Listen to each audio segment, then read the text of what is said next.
There are two main colour models used in design, RGB and cmyk, and it's important to know which to use and for what purpose.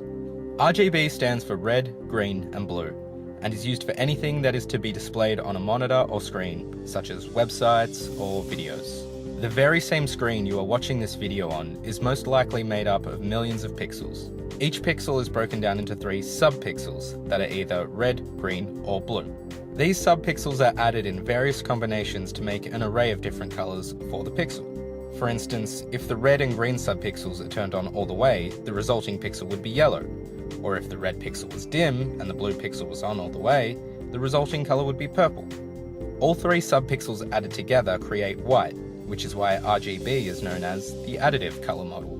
cmyk, on the other hand, is a subtractive colour model and creates white by subtracting colours. cmyk stands for cyan, magenta, yellow and key, which is black, and should be used for anything that is printed with ink.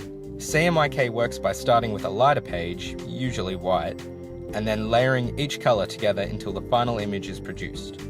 This image is made up of tiny dots of either cyan, magenta, yellow or black. The bigger the dot, the more that colour is represented, and the more colours that overlap, the darker the section of image will be. In addition to cmyk printing, you can also print with Pantone colours.